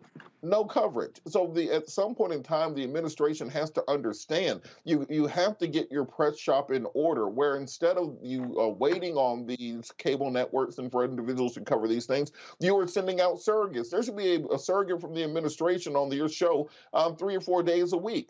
They should be hitting up all Black radio stations. I'm on a lot of different Black radio morning shows throughout the country throughout the week, and all of us say, no one's ever had the press secretary on. No one's ever had the vice president. No one's ever had a spokesperson for the administration. So as long as they continue to fail at just the most basic parts of PR, the most basic parts of getting your messaging out there, they can't be upset when their poll numbers are still in the toilet, because nobody knows what you are doing. And if nobody knows what you're doing, how are they going to support it? All they're going to continue to get is the MAGA narrative. Remember, Donald Trump comes from TV, comes from media. He is a game show host. He knows how to control the media cycle. President Biden's going to have to get somebody on his team who's able to do the same thing. But the thing here, though, Joe, this is not just a function of the Biden-Harris press shop. The problem is, if you do not have Black media that covers these issues, there's nobody to send. So what I'm trying to lay out here is that when you look at, and again, I'm just going to use the vice president's trip. Now, I know Essex is on the trip. Their CEO on the trip. They have a reporter who's on the trip, okay? The reality is, that's it. NNPA, the Black newspapers, don't have a correspondent on the trip. I can't think of, Urban One, which owns more Black radio stations, there's somebody on the trip. And so what I'm saying is that when we're dealing with what's going on here, when you have a dwindling number of outlets, when you do not have the resources that are going there, you're not going to get the coverage. So when people then go, oh my goodness, we ain't know about this stuff, it's because we literally are hoping and praying mainstream talks about it. As I said, CNN, MSNBC, Fox ain't even covering what the vice president is doing. So what do they say? A tree falls in the forest, nobody heard it. This is why I keep imploring our people, wherever our eyeballs are at, that's where the money is going to be. And as long as we keep giving our eyeballs to Love and Hip Hop, Real Housewives, money's going there, then we can't complain about, man, how do we not know about this stuff? It comes down to the money. If you don't get the ad money, you can't build and grow and sustain yourself. Go ahead. That's what Gwen Guthrie said in her songs. He said, my favorite part of it is no romance without finance, right? And so we have to have Black media to be able to build, because among other things, if we aren't there, our story's not getting told. I believe in, I tell my daughter, she's getting ready to start at a station actually in South Carolina. And I tell her, you got to be objective about the facts themselves, because the facts are the facts. But be subjective about the stories that actually need to be told. Tell stories that that aren't being told. Stories about us when we're the growth segment, when we're getting bigger, when there are more of us, when we're doing things that are significant. The Vice President of the United States is thriving in a white institution and can't get a story told about what she's actually doing. And so we have to continue. And Trump, when my parents got serious with me, they would tell me that I was ungrateful. And every now and then I do the same thing with my daughter, and it works every time. I've never seen it fail. But Trump is as ungrateful as he can possibly be. The media made him. They made him. They follow him. They continue to follow him. He said, they're getting ready to arrest me on Tuesday. No indication they actually were. And everybody covered it like it was getting ready to be the apocalypse. Meanwhile, back at the ranch, all these things that are going on in the administration are going on, and nobody's talking about it. CNN's not talking about it, but they say breaking news at the top of every hour. MSNBC's not talking about it. Mainstream media is not talking about it. And so it's pretty frustrating to see that for where it is, but it underscores the importance of what we're talking about, because our stories don't get told unless we're there, unless we're at the table, and we're not going to be able to be at the table the way that we need to if we don't have the ad dollars to build and to grow. So I'm going to unpack this thing when we come back and with our Where's Our Money segment. And I'm going to mention a major company that everybody black has used their products. And we're asking, what is your black-owned media spend? We buying your stuff, but what are you doing? Wait till I show y'all what the name of this company. Oh, y'all know who this company is. But it's amazing. What are they doing with black-owned media? I'll explain. You're watching Roland Martin Unfiltered on the Black Star Network.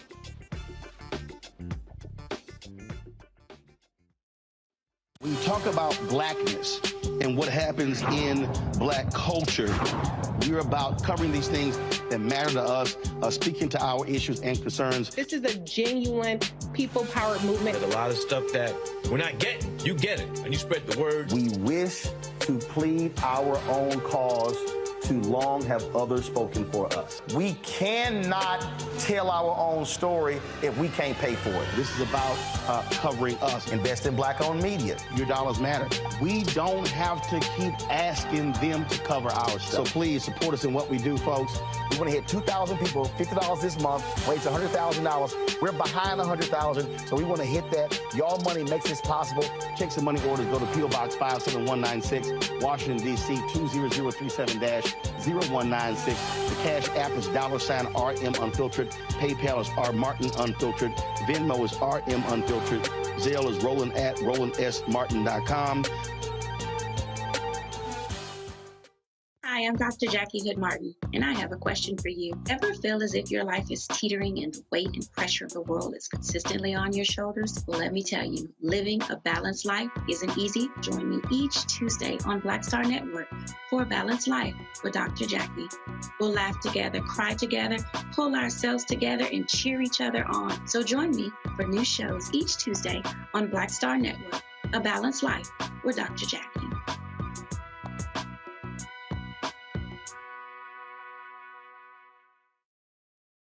Hey everybody, it's your girl Lunel. So what's up? This is your boy Earthquake. Hi, I'm Chaley Rose, and you're watching Roland Martin Unfiltered.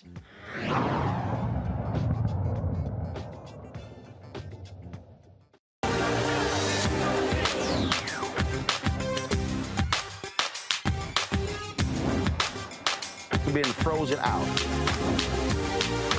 Facing an extinction level event. We don't fight this fight right now, you're not going to have black-owned media.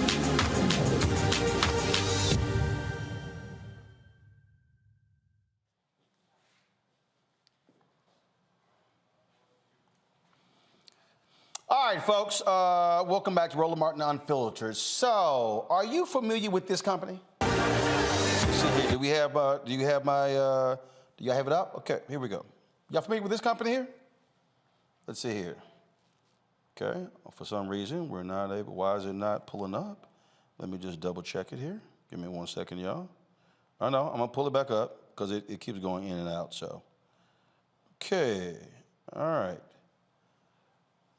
All right, so let's see here. Airplay is, I see what's going on here. So the Clorox company, I think it's the distance from where it is. So we use Clorox. All right, I'm gonna walk back over here. I need to show y'all what I'm talking about so you can understand what's going on. So we talk about the Clorox company, okay? You may go, okay, I heard of Clorox, but you know, what are you talking about? The Clorox company, isn't that just they just sell products and then, you know, cleaning products and stuff along those lines? Well, that is what they do, but they are a $19 billion a year corporation. Let me say it again, $19 billion a year. In fact, you should be able to see it now. This is their market cap, okay? That's right, their market capitalization is $19.21 billion. Their stock price trades at $155.50. And so, now, why is that important? It's important because we spend a lot of money on Clorox. Every black person I know has used Clorox products to clean something in their home. We still do. And we have been reaching out for the last couple of years to Clorox to talk about, you know, their spin with black-owned media. Crickets. Now, black folks use a lot of the products, and we've been looking at, you know, we've been challenging all these corporations, and many have stepped up to commit to spending with black-owned media. General Motors, McDonald's, Coca-Cola, Group M announced several of their companies will be spending at least 2%. That number, they said that number went up to 5% with diverse groups. And you're talking about Clorox. But see, now here's what's interesting when we talk about, again, these companies. And I need y'all to understand when these companies are doing certain things. So go to my iPad. So this is their website right here, okay? Now, what you'll see right here is when you go down right here, you see that? Oh, inclusion, diversity, equity, and allyship. Let me click that. And so all of these companies, they have all of these DEI statements, diversity, equity, inclusion, and what they mean and their goals, and gender and ethnic minority pay equity, gender and ethnic minority representation, inclusion index. Let's go ahead and click that inclusion index.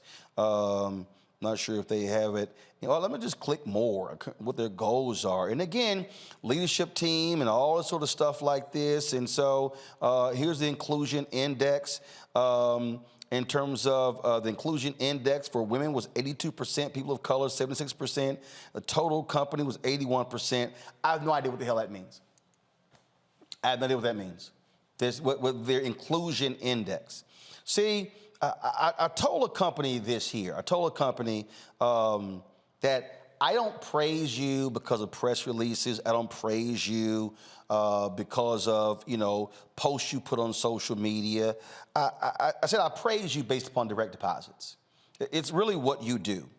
And what we should be doing as African Americans is challenging these companies in every way.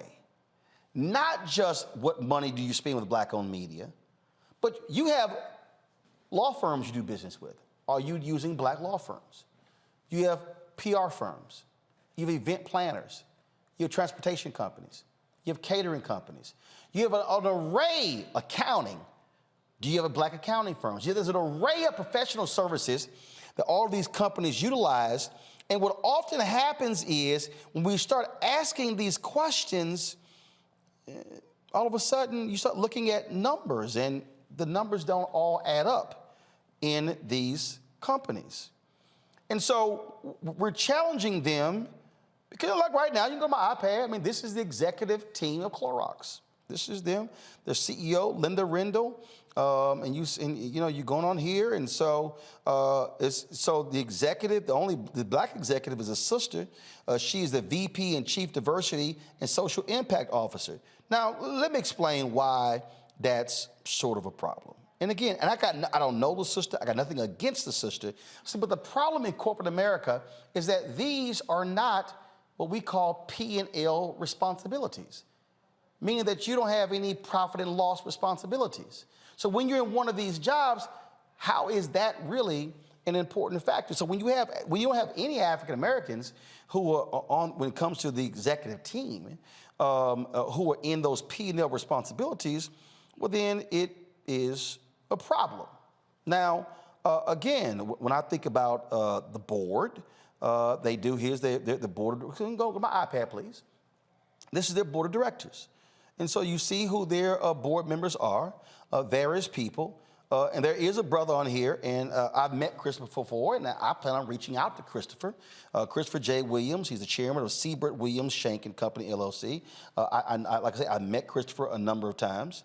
Again, the thing that why this is important is because, folks, black board members must also, and I'm not just calling Christopher, I'm talking about all black board members, must be pushing these companies to deal with this, because if we're not discussing the money, y'all, we ain't having the right conversation. And Robert, Rebecca, and Joe, people keep saying, man, you know, because I saw you on the Breakfast Club, and I saw you on Ebro in the mornings, and I saw you on Vlad TV, and man, you keep talking about this stuff, and man, I don't understand, you know, why you begging and why you doing all this, and I keep trying to explain to them, when you're talking about social impact, when you're talking about social justice, if you're not having a black economic social justice conversation, ain't a damn thing changing, Robert. You're absolutely correct. One of the things that when I first started in civil rights was I was an intern for Janice Mathis, the current executive director of NCNW. And what we would do is a corporate report card of Fortune 500 companies within the Southeast, detailing the number of, as you just did, African Americans on the board of directors, African Americans in senior leadership. Do they have a diversity and inclusion initiative at that corporation? Whether or not their supply chain is diverse, et cetera. And the last time we updated, it was a 20-year update, and the numbers had only barely changed. Other than some companies put in place a diversity and equity and inclusion officer, board members still 90+% white, corporate leadership 90+% white. And the reason that this is significant is, for people who are wondering, those media outlets you consider to be black media outlets, where they're not fundraising or where they're not asking for money, often that's because the people behind the scenes are not reflective of the people in front of the camera. And therefore, the people in front of the camera do not have full editorial control. They do not have the full ability to tell the stories that our community needs to hear, because there is this stereotype in white media that black people don't like news and information. That the only thing we care about is entertainment, celebrity gossip, sports, those sorts of things, and occasionally black violence porn, but that we do not care so much about hard-hitting black news. This is why so many efforts at black news have failed over the years, because of this belief that we simply put do not want it and do not believe in it. And I think it's time for us to stand up and make a clear showing that we want real news to come to our communities, and we will support real news when it comes to our communities. What I'm trying to unpack here, Rebecca, for everybody who's watching, is that $322 billion is spent every year on marketing, and black-owned media gets 0.5 to 1%. If people want to know why there's only one black-owned media outlet on the trip with Vice President Kamala Harris, if people want to understand why you don't have a single black-owned media person that covers Congress, if people want to understand why, when the Megan Thee Stallion, Tory Lanez trial happened, black-owned media wasn't covering it, it's because you can't afford to pay people if you don't have the money. I think it was Dr. King who said that budgets are moral documents. And I wholeheartedly agree with that statement, because what a budget does, it shows what your priorities are. And if black folks, if black-owned businesses, if black media is excluded from any budget, it's letting us know that we are not a priority, that our black doctors, our black lawyers, our black business people, our black media companies, our Black public relations companies, our Black public affairs companies aren't a priority for that particular business. And at some point, we do have to hold these businesses accountable, because when we think about the wealth gap in America, it's not just because of the gender pay gap, but it's also because our Black businesses aren't receiving some of the same breaks that white businesses aren't getting. And this isn't just an issue with corporate America, but it's also an issue with our government and our government spending that they spend on media, but don't do that same level of spending, that same percentage of spending for Black-owned media. And so go to my iPad, please, before I go to Joe. And Joe, this is the Clorox. This is what they spend every year on advertising. This, according to this chart, in 2019, they spent $581 million. Now, this is according to this chart here. Now, I was looking at another, before I go, so come back here. Now, according to this, in 2022, it says, come on, go to my iPad, that Clorox spent $709 million in 2022. So, here's the deal. If Black-owned media, Joe, got 10%, let's just say 10% of the money that Clorox spends, that's $70.9 million, okay? Just for our audience sake, if, let's just say, of the $70 million, let's just say, again, it's 10%, y'all. It's $70 million. It's Black-owned media. We're talking about, now mind you, multiply that by, let's just say there are 30 companies that are out there spending the same amount of money. So if 30 companies, if $70 million was spent by 30 companies, that amounts to $2.1 billion. Black-owned media would get 10%, that's $210 million. Then we'd be able to afford staff, be able to afford marketing, be able to grow. And so I'm very curious, and I would love to find out, and we're going to reach out to them because we're trying to reach out to them. I'm going to hit the sister. I've already texted a couple of people. Robert used to work with Reverend Jackson there. I know Christopher Williams has done stuff with Rainbow Push before. We need to get his number because we need these Black board members asking the very same questions I'm asking in their board meetings. Who's the money being spent with? If you don't follow the money, Joe, then you can't have a real conversation. Now, I want to be left out on the scriptures, so I'm going to Matthew 6:21. For where your treasure is, your heart will be also. So we're going to know by looking at the budgets where the money is and where the money is going. And at the end of the day, you know, here we are in another situation where you plant a seed and you're supposed to get a harvest. It's one thing if we don't buy Clorox. There's a bunch of things we can talk about. Well, Black folk don't really get into this. No, we all got Clorox. Now, sometimes we don't use it. You go to your cousin's house and it's not cleaned up the way it needs to. And what do you tell him? You tell him, go get the Clorox because I know it's here. Me, I was using the Clorox over the weekend on the edge of my toothbrush, straightening out my Adidas Superstars. Can I be real? You know what I mean? We've all got Clorox. We all use Clorox, okay? And so plant a seed, get a harvest. You know, there was a time when we bought a third of movie tickets all those years ago and didn't have any Black-owned theaters. You know, so, you know, at the end of the day, we have to be serious. I appreciate you trumpeting this horn because it has to be trumpeted. The fact of the matter is, if they do the drop in the bucket that they're actually supposed to, which would be commensurate with the investment that they have. Clorox is truly a product that transcends color. We all have it, all right? And so, therefore, if they do what it is that they're supposed to do, and that's why we have to press that button, we would be a lot further along, and the stories that need to get told would get told. And so we have to continue to press that button. Well, we're going to keep pressing it, and we're going to keep calling and emailing, and then we're going to report back to you and tell you if they actually answered our phone calls or emails, and if they didn't, we'll be having another conversation. Tech Talk is next on Roland Martin Unfiltered.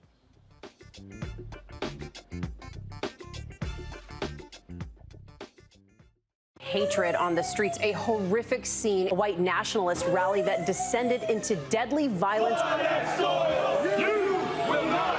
White people are losing their damn minds. As an angry pro-Trump mob storms the U.S. Capitol, we've seen shooting. We're about to see the rise of what I call white minority resistance. We have seen white folks in this country who simply cannot tolerate black folks voting. I think what we're seeing is the inevitable result of violent denial. This is part of American history. Every time that people of color have made progress, whether real or symbolic, there has been what Carol Anderson at Emory University calls white rage as a backlash. This is the rise of the Proud Boys and the Boogaloo Boys. America, there's going to be more of this. Here's all the Proud Boys, guys. This country is getting increasingly racist in its behaviors and its attitudes because of the fear of white people. The fear that they're taking our jobs, they're taking our resources, they're taking our women. This is white fear.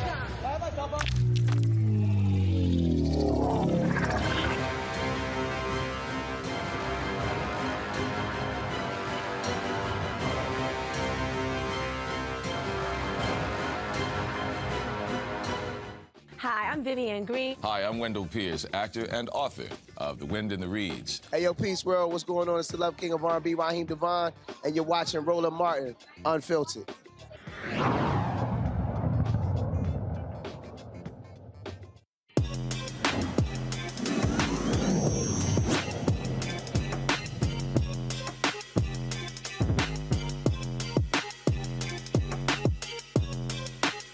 Education is increasingly digital. A husband and wife team is revolutionizing the e-learning platform using AI avatars to bring education to life. Skilldora makes learning more interactive and personalized with AI-instructed courses offering various interactive features. Joining me from Fort Mill, South Carolina, are the co-founders of Skilldora, Demario and Dawn Nicole McElwain. Demario and Dawn, glad to have y'all here. So first off, who is this targeting? Is it targeting children, teenagers, college students? Who's the focus? Yeah, first of all, Roland, it's a pleasure to be here. So we are targeting adult learners, so working professionals. And so in what areas? So what categories? Yeah, thanks for asking. So we have 5 categories. We focus on personal development, we focus on professional development, we focus on career advancement, leadership, and entrepreneurship. So 5 categories. So so when you talk about AI instructed courses, what does that even mean? Yeah, that's a great question. Do you want to take that one? I know you. No, you're the we're husband and wife. Go ahead, dude. Yeah, so AI instructed courses is really a unique, novel concept, Roland. It's really the concept of taking what human instructors used to do and instead programming AI instructors to deliver that content seamlessly. So that's really what it is, AI delivering e-learning content. You launched it when? We launched it a year ago now. Yes, May 3rd to be exact. Is it subscription-based, free? How does that work? Well, the app, to download the app is free. To join the online community through the web browser is free, but the courses are paid courses. Gotcha. So in-app purchases, yep. Yeah. Okay, questions, let's see here. Robert, I'll start with you. What types of courses are available, particularly for adult learners? You know, I know a lot of people have been trying to learn foreign languages, certifications for jobs, learning agile program management. Or what types of courses can people learn with this program? No, Robert, you hit the nail on the head. These are exactly the types of courses we're delivering. So let's just start with a few examples. So number one, AI is big, right? And by the way, we're pushing everyone to get certified in AI regardless of your industry. So we have machine learning is just the beginning of understanding AI. We have AI Essential Certification, which is a 4-hour certified program. But we also have more traditional courses, Robert, like Agile Project Management, understanding how to start your Scrum Master career, how to be an Agile coach. We also have partnerships with like PMI, so we're teaching about project management. Especially one particular topic that's really popular is people now want to know, how do I take the industry that I'm in and remain competitive in this new world by adding the AI component? So we're also teaching those courses. Let's see here. Rebecca, go. Yeah, there's been a lot of pushback with AI, especially when we look at the campaign that Levi's jeans have recently done with using AI models instead of real models, and people are pushing back about diversity, equity, and inclusion with that. So as we're all trying to figure out how do we embrace AI, can you talk about with the type of work that you all are doing and how it's different? Like, what's the ethics of using AI versus actual human instructors? Absolutely. That's a great question. Do you want to talk? You want to touch on that first? Go ahead. Well, I think it really starts with the story on our why. Dear, you can elaborate a little bit more on that. Yeah, I'll just give you some background and then we'll kind of come to the question if that's okay. So with Skilldora, it was really a great idea that fell flat on its face. We originally sought out to be an e-learning marketplace, very similar to some of our competitors, Coursera, Udemy. What happened, though, is when we sought after professionals like legal and psychotherapist folks to build courses to sell on the platform, that idea quickly failed because what we found is that humans, most of them, who weren't professional teachers, really were shy in front of a camera or didn't have the time to sit down and actually do the thing, or editing was a problem. So a year ago, we sort of said, what if we didn't have to rely on human subject matter experts? It would be great if we had some sort of supplemental experience. And so this is where the AI comes in. And it's important to say this is why we're pioneering it in education, because we can point to a real problem. Teacher shortages, learning loss recovery post-COVID, right? So we are using AI for good. We are aware of some of those challenges. Like, for example, ChatGPT was a good thing and a bad thing, right? Because now people didn't know if they should trust AI or not. So we are also educating in terms of what good looks like with AI. What does ethics look like? What are some AI biases and some best practices that we've already overcome? Thank you. All right, Joe, real quick. I need a quick question, a quick answer. Joe, go. Congratulations on what it is you're doing. Give us some of the next frontiers in AI and education and how they converge. And how do we make sure that this is not something else that leaves us, people like us, behind? Well, you know, that's actually a great question. The reason that we are in this space so we can actually carve out our place in it, you know, as Black people, to be honest. And I don't believe that it will actually dissolve anytime soon. You know, as classrooms are starting to emerge, you know, with the smart boards and computers and everything, AI is actually coming in to help the teachers just reach more students. You know, in the U.S. market, we are the only ones that's kind of not on board with it yet. You know, places like Japan and China, they're already rocking and rolling with the AI. So we actually plan to be the front runners on this side of the ground to help just basically make people comfortable with the transition. And it's not about replacing teachers, it's about extending the human experience, alleviating teacher burnout, so on and so forth. All right, then we'll pull up with folks where we can access the app. It's Skilldora. You see right there how to connect with them on social media. Go to their LinkedIn, Twitter, YouTube page as well. Well, we certainly appreciate both of you joining us, DeMario and Don. Good luck. Thank you. Thank you very much. Thank you. All right, thanks a bunch. Folks, that is it for us. Joe, Rebecca, Robert, thank you so very much. Folks, I'll see you tomorrow right here on Roland Martin Unfiltered, right here on the Black Star Network. Holla! Folks, Black Star Network is here. Hold no punches! I'm real revolutionary right now. Support this man, Black Media. He makes sure that our stories are told. Thank you for being the voice of Black America, Roland. Stay Black. I love y'all. All momentum we have now, we have to keep this going. The video looks phenomenal. See, this difference between Black Star Network and Black-owned media and something like CNN. You can't be Black-owned media and be scared. It's time to be smart. Bring your eyeballs home. You dig? Pull up a chair. Take your seat. The Black Tape with me, Dr. Greg Carr, here on the Black